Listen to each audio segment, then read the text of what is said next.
From the field to the film room to the war room, we've got you covered every step of the way as the road to the draft starts right now on BGN Radio. Hello and welcome to another episode of the BGN Draft Show. I am your host, Shane Haff, and you can follow me on Twitter and YouTube at Shane Haff NFL. I'm joined today by my co-host and fellow draft enthusiast Deibs. Give him a follow on Twitter at Mr. Crockpot. Be sure to check out his podcast, Party on Broad. It's been a long free agency period. Been, burning the midnight oil, drinking a lot of coffee to get through. We're mispronouncing words. It's okay. Deibs, how are you doing tonight? I'm doing well, man. It's going to be a fun show this evening, talking biggest winners and losers of the Combine. I am focused on talking about my day 2, day 3 winners. Not necessarily the top guys, but I think the meat and potatoes of this draft is day 2 when it comes to safeties and defensive backs and linebackers. We're going to get into it all. All right. And we are also joined by special guest co-host. He's Deib's co-host on Party on Broad. It is Ryan Reis, fellow linebacker aficionado. I'm sure you might hear him mention linebackers. If you ever listen to Ryan talk, you'll hear him talk about linebackers. Give him a follow on Twitter at Philly Sports PSA. Ryan, how are you doing tonight? I'm doing great. I'll always take the chance to talk more draft. This is the best time of year, honestly. This is like a 3-month Christmas, the NFL offseason. So I love it. All right. Well, what we are doing today, we're going to talk about the NFL Combine. Maybe you've heard a lot about the Combine already. We're probably like a week late doing this show, but the way the scheduling worked out, this is when we're recording. So we're going to each give you 4 winners from the Combine. We're going to give you a loser. We may talk about some random funny quotes and things that we heard along the way. So if you didn't watch all the Combine, we'll get you up to speed here. So Deibs, I'll throw it to you first. Give me one of your winners from the Combine. Well, we did our running back show a couple of weeks ago, and I think I was the only one with this guy on the top 5. It is Jaylen Wright. Jaylen Wright was sensational. His broad jump was 11.2, the best mark of a running back since Justin Fargas, all the way back in 2003, 38-inch vert. He had a 9.7 raw athletic score out of possible 10. We know how he loves those raw athletic scores. And he finished all of that with a 4.4 40-yard dash on the first run and then a 4.38 on the second. And per Next Gen Stats, 15-plus miles an hour in the 40 was faster than Devin Achane. It was faster than Jahmyr Gibbs. Jahmyr Gibbs was a first-round pick. Correct me if I'm wrong. So Jaylen Wright is a sensational prospect. He's incredibly efficient. He's well-balanced. He can, hit you for over 1,000 yards. He's a great receiver, lightning quick feet. He's only 21 years old. He's got a lot of tread on the tires. That with his receiving upside, and he's an underrated pass blocker, man. I think there's not a lot of 3-down running backs in this draft, and I think Jaylen Wright's one of them. All right. Jaylen Wright is Deib's first winner. Ryan, who's your first winner? Well, listen, I'll stick with the running back position. And I went with Louisville running back Isaac Gendo. This guy, for me, came out of nowhere. He was the fastest 40 time posting at 4.33. He absolutely showcased the athleticism that this guy has throughout all of his drills. He posted a relative athletic score of a 9.99 out of 10, which was the second best mark ever by a running back. I believe it was out of 1,700 roughly that they've been doing this RAS since 1987. Number 2. So this guy absolutely blew open the doors, and considering the race for that number 1 running back is so wide open, I don't think necessarily he got that far up, but man, he absolutely got himself into a discussion of, top 10, top 5 kind of guy. And he absolutely, he recorded a top speed of about 24 miles per hour during his 40-yard dash. So this guy has speed. He had that athleticism for days. I think he kind of reminds me a little bit of from last year of A-Chain. He kind of just really kind of came out of nowhere, and he's going to be somebody that you're going to know probably on that day too. All right. So you guys both went running backs. I'm going to go to a guy that has just grown on me so much throughout this process, and it's cornerback Quintin Mitchell out of Toledo. Man, Mitchell's been so much fun to watch, and there were concerns about like the level of competition that he's faced, obviously playing at Toledo, but he dominated at the Senior Bowl. He dominated at the Combine. He had the second fastest 40-yard dash time at the position at a 4.33, 38-inch vertical jump. He had a 9.75 relative athletic score, which if you don't know what that is, you can go check out relative athletic scores for anybody that's done enough drills to qualify at ras.football. But it's put out by at MathBomb on Twitter. Go check out his stuff. It basically it tries to adjust all of these athletic testings for your size and position, and it boils it down into a 10-point scale. And the individual scores don't work this way, but the overall score, basically like a 9.75 means he's 97.5 percentile athlete since 1987 for that position. So Quintin Mitchell, elite athlete, has really good tape, albeit against lesser competition. He dominated the Senior Bowl. I think he's working his way into CB1 for a lot of teams. Now, he's going to have to compete with Terrion Arnold there, but I think they're 1A, 1B. I would say Mitchell is 1A right now, and I know you guys would say Arnold is, but either way, Mitchell is a huge winner of this process so far. So, okay, Deibs, who's your second winner out of the Combine? All right, yeah, let's go Braden Fisk, defensive tackle out of Florida State. He had an unbelievable 40-yard dash time of 4.78. This guy coming in, negatives aside, he's got short arms. First percentile when it comes to length.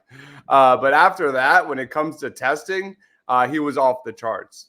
He had the top broad jump and the top vertical jump among interior defensive linemen at the Combine, both 96 and 91st percentile all time for an interior defensive lineman, man. That's some crazy numbers. 97th percentile in the 40, 84th percentile in the 10-yard split of 1.68 seconds. This guy's a pass rusher. He's got really good quickness, as the numbers indicate, a relentlessly high motor. I thought he was like a back end of day 2, early day 3 guy heading into the Combine. He looks like a round 2 guy now, and one of the top defensive tackles. In fact, when you look at Byron Murphy and Johnny Newton and Braden Fisk, it was an overall very good day for the top prospects at the position. So Braden Fisk, he made a lot of money at the Combine this year. All right, Ryan, give me another winner here. All right, so you hyped me up quite a bit for the linebackers, so I might as well talk about one of my favorite linebackers, and this guy has been rising up my list for quite a while now, and that's Payton Wilson, linebacker out of North Carolina State. I'm going to once again go with a prospect that was the top 40 time, and that's exactly what Payton Wilson did with a 4.43. He absolutely looked so fluid and athletic with his positional drills. The Bednarik Award winner. Again, I think the biggest knock on this guy is he's had a bit of an injury history, and listen, I think the medical outlook on him is going to be something that needs to get reviewed. But we've certainly seen players have a rich history in that injury capacity that come in and are able to maintain their health. So I think that is really the biggest knock on this guy. Outside of that, man, he is athletic. He is quick. He is a fantastic tackler when you look at his film. And honestly, I think he, really kind of got himself into the forefront of these linebackers because, again, you have Edan Cooper, you have Trott, and you have Payton Wilson, who now is certainly going to be in consideration for that first linebacker off the board. And honestly, I think if there's a team that is okay with his medical history, I could easily see him being the number one linebacker taken. And who knows, he may slip into the first round if even crazier things happen. So I really do like him. And honestly, if you look at him, he's also a Dallas Goedert clone. So I wouldn't mind, getting him with one of our 2 seconds. So amazing tape. Payton Wilson has incredible tape, man. Go watch that, man. It's a blast. Right there with Edan Cooper, man. Right there. Yeah. All right. Well, I'm going to stick on the offensive side of the ball. I'm going to go with wide receiver Xavier Worthy out of Texas. And this is just speed. He ran a combine record 4.21 40-yard dash, broke John Ross's record of 4.22. Don't ask me how John Ross turned out. You break a combine record, you're a winner, right? It doesn't matter, right? Is a 4.21 any different than a 4.29 or a 4.31 when it comes to what it actually brings on the field? Probably not. Actually, I would say definitely not. But it's still fun. It's a great storyline out of the combine. He had a 41-inch vertical jump. He had a 10-11 broad jump. Overall, his relative athletic score was a 9.37, which again basically means he's almost 94th percentile in terms of athlete for his height. Now, obviously, he's first percentile weight. Maybe the Eagles are scared off there. You've already got one really light receiver. Maybe you don't want to build your room entirely out of really light receivers that can't run block. But Xavier Worthy definitely lit up the combine. There's going to be some owner out here that is going to fall in love with his speed, and he's going to go before some guys he probably shouldn't go before purely because of that 4.21 speed. So Xavier Worthy also probably made a lot of money during the combine. Now, we're halfway through our winners. Do we save our losers for the end, or should we make a little negativity or a positivity sandwich here and put these losers in the middle? What do you guys think? Let's do losers. Let's do it. All right. Dibes, who's your combine loser? My combine loser is no surprise, Kaylin King. And Kaylin King has dropped like a rock over these last 6 months, man. And it's sad. I mean, you could make an argument that even Daquan Hardy, another defensive back for Penn State, could be drafted above him, which is nuts, considering Kaylin King was arguably CB1 in this draft before this season started. He was a well-regarded first-round caliber prospect, kind of like Eli Ricks was, 2 years ago at this time. He ran the second slowest 40-yard dash of any quarter at 4.61. The fourth shortest broad jump at 10.2, and then a middle-of-the-pack vert at 37 inches and 20-yard shuttle at 4.16. And you combine that with a Senior Bowl where wide receivers on the other end were literally choosing to go up against Kaylin King. It's not good, man. It's not good. This guy went from round 1 to day 2 to day 3, and now there's probably a discussion about whether or not he gets drafted. So it's not good for Kaylin King. He's definitely, in my opinion, the biggest loser. All right. Kaylin King is Dibe's loser. Ryan, I think you're staying on the same side of the ball here. Tell us who your loser was. Yeah, no, absolutely. I'm going with somebody that honestly I had such high hopes for. And this was my number one safety heading into this offseason. And that's Cameron Kinchen out of Miami. And honestly, I thought he had a real chance to solidify himself not only as the number one safety, but a first round safety, which again isn't lately isn't the easiest thing. And honestly, again, I think it's one of those situations where he's gonna have to do something in his pro day and honestly tell them to, hey, look at my tapes rather than my lackluster performance in Indianapolis. And he ran a 4.65 40, which tied for the worst among the safeties. He seemed to struggle when asked to backpedal during some of the drills, and honestly, he just looked clunky. He didn't look fluid. He didn't look athletic. In fact, his RAS score was one of the worst. And in fact, it was so bad that it was like a 2-point something. It was so bad that honestly, I questioned whether that was accurate.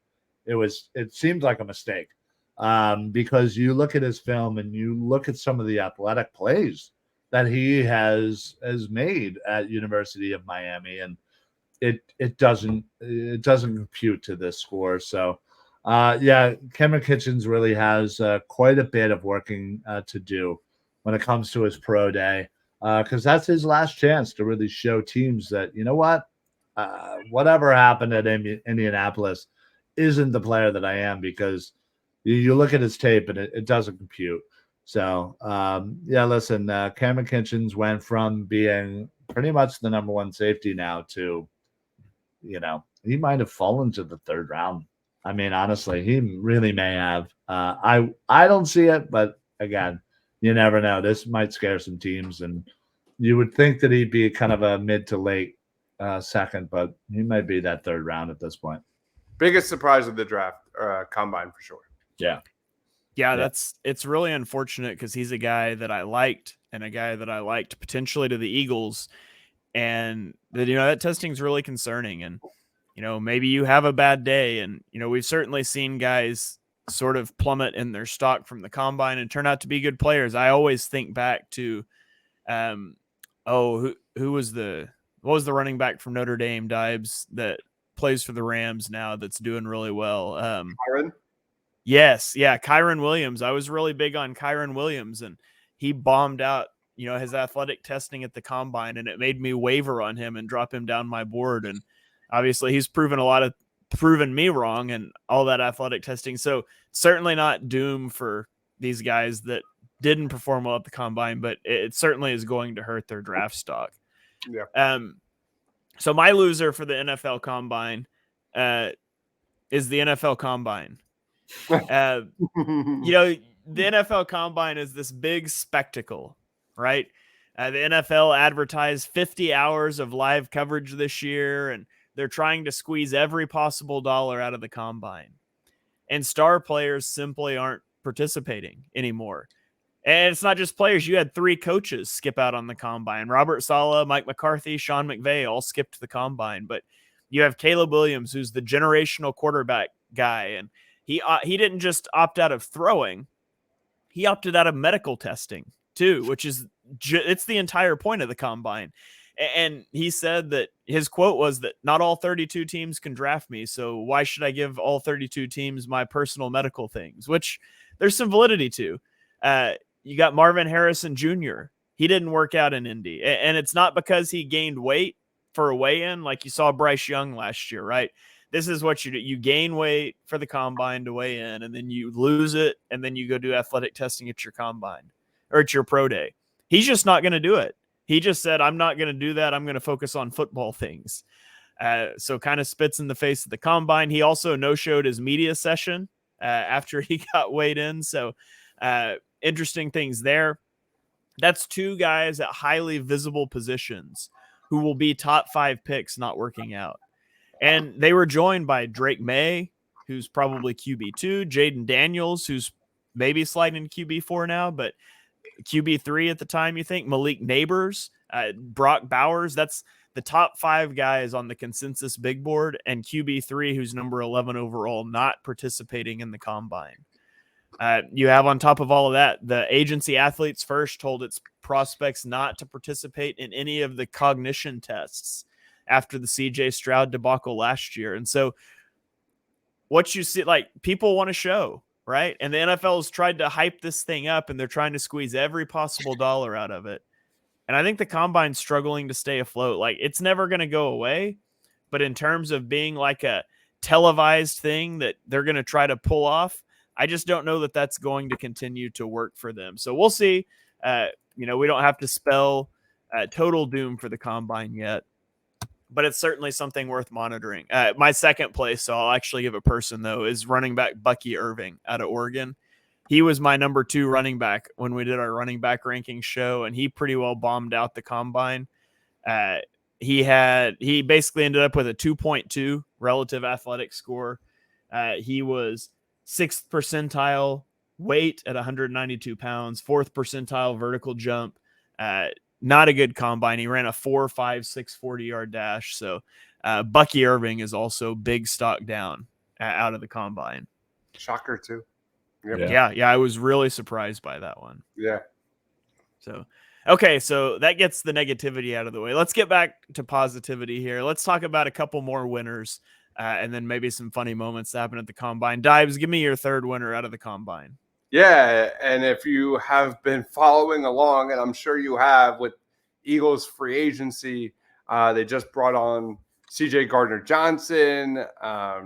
They brought on an edge rusher. But what about the linebacker position? One of my favorite scenarios for the Eagles is the trade back scenario where they target Edan Cooper out of Texas A&M, and he had a great day. He had the second fastest 40-yard time among linebackers at 4.52. His 1.54 10-yard split time was tied for first among his group. 9'10" broad, 34-inch vert. He had a 9.34 raw athletic score out of a possible 10. Dude's just a beast. He's as a second-round talent. I love his fit alongside Nakobe Dean in Midnight Green. This is a guy that compared himself to Fred freaking Warner. I mean, what else is there not to love? I mean, if you could pick one player in the NFL to play for the Eagles, it's got to be Fred Warner. So for me, Edan Cooper was a big-time winner. He had 17 tackles for loss last year, 6'3", 230 pounds, straight-up dog. He had 8 sacks. He's physical. He's got elite speed. He's got great length. I just think this is the premier target for the Eagles at the top of round 2 at, I think, what is that, number 50? By far my favorite player, my favorite fit, just a perfect dream fit for the Eagles if they get him to Philadelphia. All right, Ryan, I don't need to hear you gush about linebackers for 20 minutes here, but I'll give you 30 seconds to fawn over Edan Cooper before you move on to your next winner. Listen, Shane, I truly do appreciate that. And this is exactly why I tell everybody how much I love linebackers. So I get these rare moments. But yeah, Coop is absolutely the number 1 linebacker. And he is a guy that I think would absolutely come in here and be a name that Philly would love. I could literally picture it now, being in Lincoln Financial Field and just Coop. This dude is it. He is the solution to our problems at linebacker, and he absolutely balled out at the combine. I cannot tell you how ecstatic I will be if the Eagles actually draft this guy. We joked about, doing what you need to do to get this guy, trade up, do whatever, secure it. Don't take any chances. Bring Coop to Philly. And if Howie Roseman is willing to give over $10 million to a running back in free agency, why not draft an elite, top-notch linebacker in this year's draft? Come on, Howie. Let's go. All right. So that ends the linebacker fest here on the BGN draft show. So Ryan, tell me who's your third winner from the combine? So my third winner is local Penn Stater Chop Robinson. I think the top end of the edge class was very busy. There was a lot of first round talent. There's a lot of early day 2, round 2 talent. And then there's a severe drop off. And, again, it was hard to kind of see where the rankings were. And Chop basically came in and said, you know what? You got to notice me. He came in, and you'll notice, obviously, I have a theme because I want the Eagles to get faster. This man ran the second fastest 40 time among edge rushers at 4.48. He absolutely looked super athletic and smooth during some of those drills. And honestly, he showed the ability to bend, to maneuver, to backpedal, to do change of direction, and get by offensive tackles. He showed that he needs to be considered among some of these top names. That are out here at the combine in the draft. That 40 time was the fifth best 40 times since 2003 by any pass rusher weighing over 250 pounds. So the fact of the matter is he's big, he's quick, he's strong, he's got that burst, he's got that bend. He absolutely came to play. And honestly, I think he secured himself as a first round talent. And honestly, I would be more than fine if he was the selection at 22 for the Philadelphia Eagles. I honestly think he really did come to the combine and made himself a lot of money being a first round talent. All right. That brings us to my third winner. It is interior offensive lineman Cooper Beebe out of Kansas State. Now, he's far too lowly rated. PFF has him at 122 on their big board still. But he's been one of the best guards in the country over the last couple of years. He's gotten far too little credit. Even if you go look at like PFF's grading, they have him graded really well. He's got the highest offensive guard pass block grade since 2022 and the seventh highest run blocking grade. And yet, I'm routinely picking him up in the fourth round of mock drafts. He's, like I said, 122 on their big board. I think he's going to be a second round pick. And he showed some athleticism. He has a 9.71 relative athletic score, which again is 97th percentile. He ran a 5.03 40, which is 92nd percentile, a 4.81 shuttle.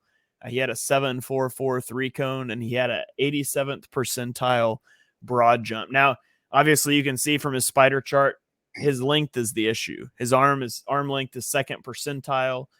His hands are small. He's not very tall.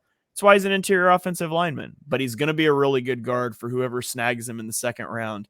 And I think he pretty well solidified that second round status at the combine with his athletic testing. So he's my third winner from the combine.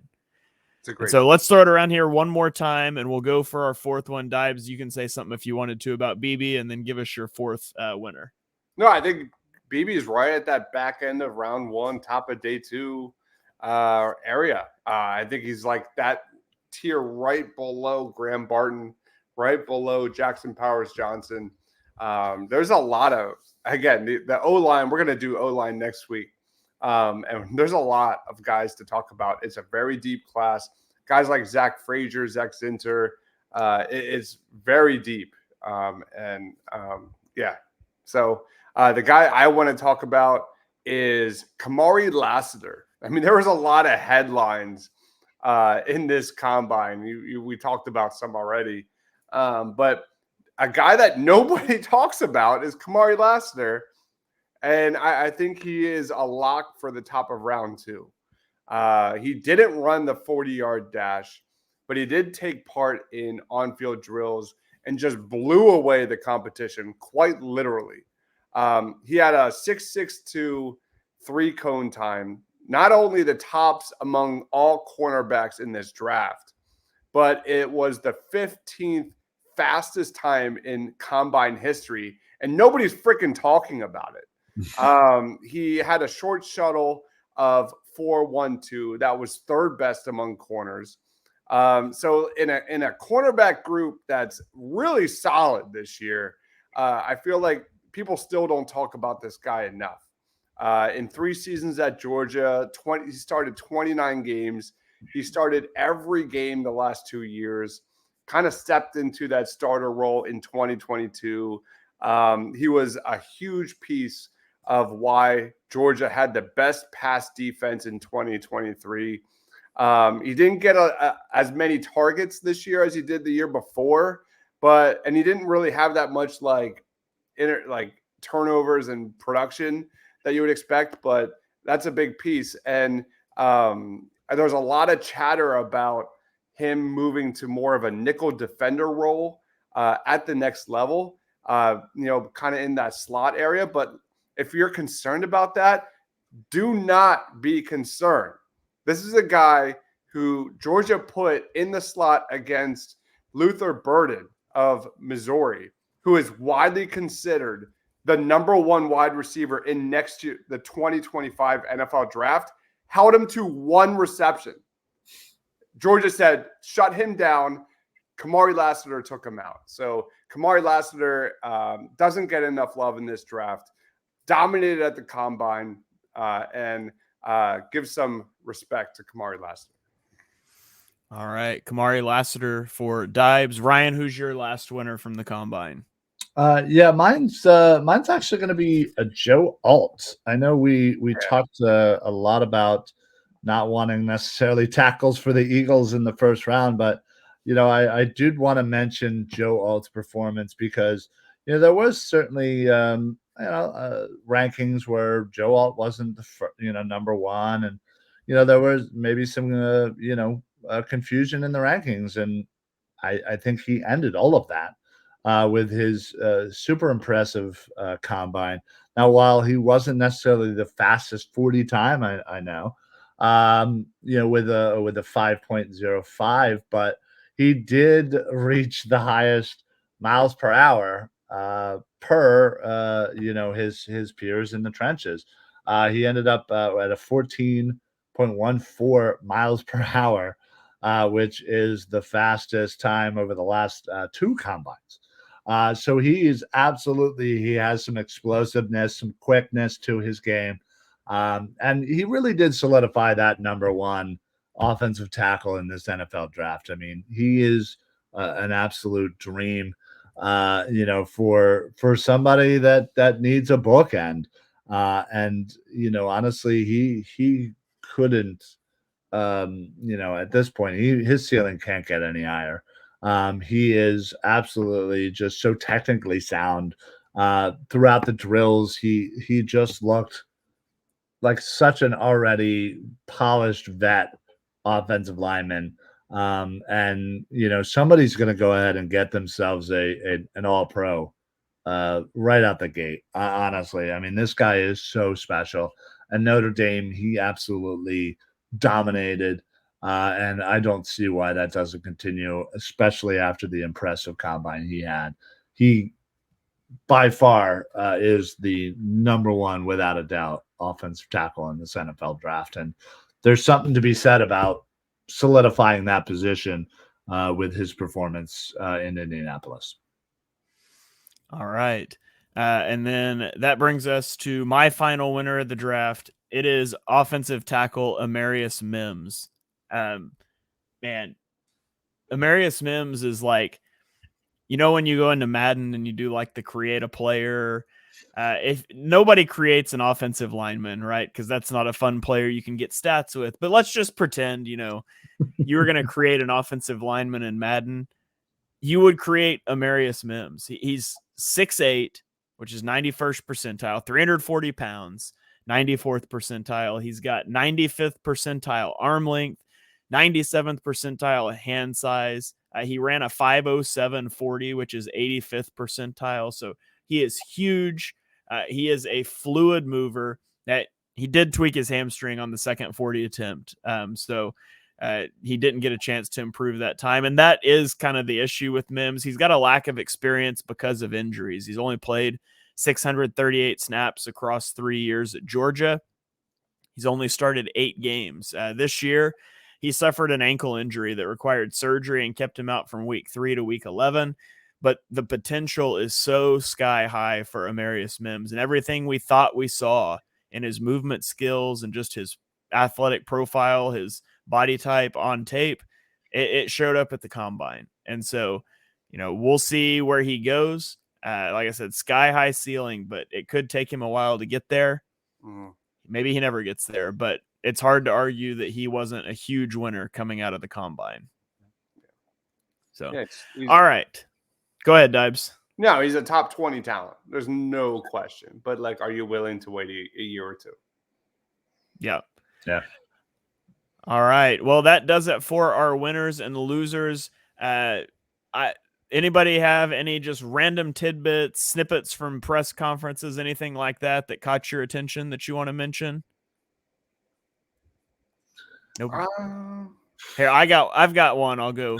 And then if you guys think of it. So Tavondre Sweat, who defensive tackle out of Texas, he weighed in at 366 pounds, which is 99th percentile for defensive tackles. And so he was at the podium talking to reporters, and he said, but I'm going to do all those drills.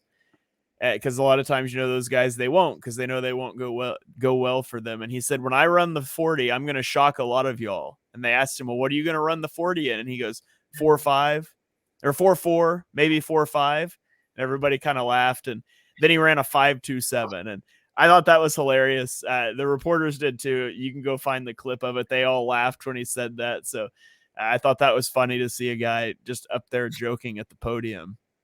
And then the other one is, did you guys hear the whole conspiracy about birds at the combine? No. Oh, Lord. Okay. So apparently there was some reporter asking prospects if birds are real. I don't know why, but there was a tight end out of Illinois named Tip Raymond who he said he said birds aren't real. And he said, I mean, have you ever seen a baby pigeon? Which, like, yes, I have. But then he said, how do we know that power lines aren't pigeon recharging stations? And he went on to say that pigeons are government spy drones. So there you go. No idea if he's serious or just answering a ridiculous question with a ridiculous answer, but I thought that one was really funny. And those are the two main ones I caught. But any other random little snippets or anything you guys want to point out? I did like when Braden Fisk ran his 40 at the end. He shouted, "Oh yeah!" Like he knew he was flying, and just absolutely, was high praise for himself. But yeah, I always love those little things, like when Worthy ran his and he saw it. I think it originally only said 4.22, but still, he just completely just continued to run throughout the building. As obviously he knew he just made himself quite a bit of money too. So yeah, I love those little things like that. Those are the fun things. And I also did enjoy the when they do the when they kind of show multiple people doing the 40 and showing. Oh yeah, when they like time or impose it on top of each other. Well, they start doing that now with some of the drills. So I really like that when they did that with Fisk and with Byron Murphy, showing just the difference in just those two. Because Murphy, again, by all accounts, might be the best, D tackle, especially considering he was the one who ran some drills. But yeah, it was him versus Fisk, and you just saw the difference in the bend and the I guess the violence in the hands and stuff like that. Like the new stuff they come up with every year. I really do enjoy kind of to compare and contrast different players. I liked when they put Xavier Worthy's 40 up against Patrick Mahomes. That was good too.